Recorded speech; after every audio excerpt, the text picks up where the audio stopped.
चार पहियों वाली क्रांति की नींव रखी जा चुकी है। चार पहिए सुविधा, तरक्की, विश्वास और आत्मसम्मान के चार पहिए हैं।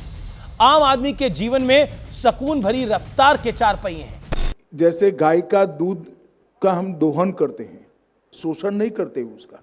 भारत टैक्सी दूध का दोहन करेगी, आपका शोषण नहीं करेगी, इतना निश्चित मान करके। प्राइवेट प्लेयर्स के बीच अब घाटी देसी अंदाज में मुकाबला होगा जनाब, क्योंकि सबका साथ, सबका विकास, सबका विश्वास और सबका प्रयास प्रधानमंत्री नरेंद्र मोदी के इस नारे को साकार करने की एक बड़ी मुहिम है।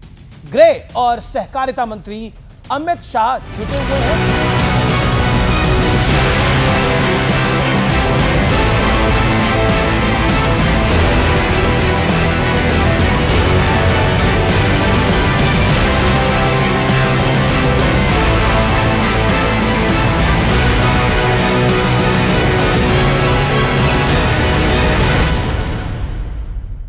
नमस्कार व्यूअर्स, मैं हूं अमीश देवगन। सत्य और तथ्य में मैं आज बात करूंगा टैक्सी की।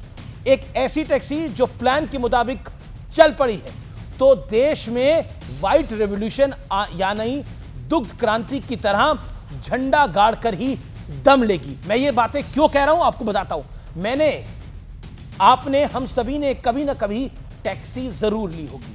कुछ साल पहले तक काली पीली टैक्सियों का बोलबाला होता था। फिर कुछ प्राइवेट प्लेयर मैदान में आए, लेकिन दाम बहुत ज्यादा बढ़ गए। फिर कुछ प्राइवेट प्लेयर्स की एंट्री हुई, तब प्राइस काफी हद तक मिडिल क्लास के लिए अफोर्डेबल कैटेगरी में आ गए। लेकिन फिर भी ज्यादा है। ज्यादा टैक्सी प्रोवाइडर्स मींस ज्यादा लोगों को रोजगार। लेकिन क्या वाकई ऐसा होता है? क्या वाकई ऐप बेस्ड टैक्सी ड्राइवर्स खुश हैं, संतुष्ट हैं? कंज्यूमर्स को सही और रीजनेबल प्राइसिंग पर सर्विस मिल पा रही है? इन सारे सवालों का जवाब अब देश को मिल चुका है, क्योंकि भारत टैक्सी की दमदार एंट्री एक नई उम्मीद जता चुकी है देश में। अभी जो ऑनलाइन हम राइड कर रहे हैं तो उसमें बोल रहे हैं आप पार्टनर हो। उन कंपनियों का शेयर है आपके पास?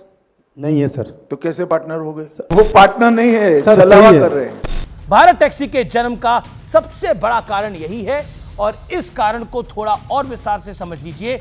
ऐप बेस्ड टैक्सी कंपनियां लोगों को अट्रैक्ट करने के लिए और उन्हें अपना कर्जदार या एम्प्लॉय नहीं बताती। ये कंपनियां इन ड्राइवर्स को पार्टनर कहती हैं, साझेदार बताती हैं। यानी इन्हें बिजनेस का हिस्सा बताकर अपनी तरफ खींचा जाता है। ड्राइवर्स के अंदर इसे सेंस ऑफ बिलोंगिंगनेस वाली एक बड़ी फीलिंग का जन्म होता है, और कंपनियां पीएफ, ईएसआई, ग्रेजुटी, छुट्टियां, मिनिमम वेज देने से बच जाती है। लेकिन असल में जो होता है वो सच्चाई के बिल्कुल विपरीत होता है, क्योंकि ड्राइवर की कमाई का 15 से 20% तो कमीशन के तौर पे चला जाता है, इन कंपनियों के पास जाता है, जबकि 80% हिस्सा ड्राइवर को मिलता है। इस 80% में से उन्हें लोन, ईएमआई, रिपेयरिंग, सर्विसिंग, कभी एक्सीडेंट हो जाए, ट्रैफिक पुलिस चालान, स्टेट टैक्स तक देना होता है। इसी कारण उनके सामने 10 से 12 घंटे काम करने के अलावा कोई और ऑप्शन बचता ही नहीं है, मजबूरी हो जाती है। इस समस्या का समाधान अब आ चुका है। कैसे? खुद सहकारिता मंत्री अमित शाह से सुनिए। अमूल में गुजरात की 36 लाख माताएं बहनें इन्वेस्ट कितना किया है मालूम है आपको? सिर्फ 50 रुपया। अब ये 36 लाख माता बहनों की कोऑपरेटिव 1,25,000 करोड़ का टर्नओवर कर रही है। भारत टैक्सी का बिजनेस मॉडल क्या है, इसकी थोड़ी डिटेल्स समझ लीजिए। भारत टैक्सी सरकार समर्थित और दुनिया की पहली ड्राइवर ओन्ड कोऑपरेटिव मॉडल पर आधारित सर्विस है। दूसरी कंपनियों के मुकाबले इसका फोकस ड्राइवर्स की ज्यादा कमाई और यात्रियों के साथ ज्यादा पारदर्शिता पर है।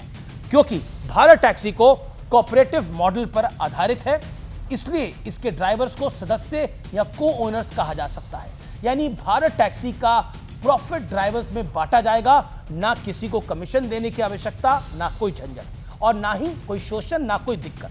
गृह और सहकारिता मंत्री अमित शाह ने बताया कि अगर भारत टैक्सी 25 करोड़ रुपए कमाती है तो इसमें से 5 करोड़ रुपए यानी 20% कंपनी के खाते में ड्राइवर्स के कैपिटल के तौर पर जमा होगा, जबकि बाकी बचा हुआ 20 करोड़ रुपए यानी 80% सीधे ड्राइवर्स के अकाउंट में ट्रांसफर किया जाएगा। ये कितनी बड़ी बात है।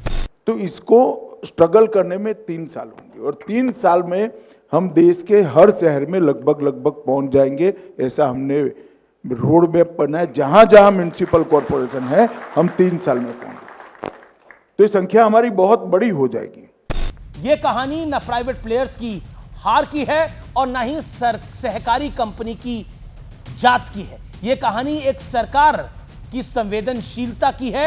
यह कहानी बताती है कि नरेंद्र मोदी की सरकार की नजरें हर व्यक्ति पर है। टैक्सी वालों की परेशानियां सरकार ने देखी, पहचानी और उसके निवारण का एक तरीका भी खोज निकाला। सिर्फ प्रॉब्लम ओरिएंटेड बात नहीं, सॉल्यूशन ओरिएंटेड बात, और यही गवर्नेंस होती है। और इसका फायदा जनता को यानी आप लोगों को भी मिलेगा। टैक्सी वालों का फायदा, टैक्सी ड्राइवर्स का फायदा, आम जनता आपका फायदा, यही सरकार का असली मकसद होना चाहिए।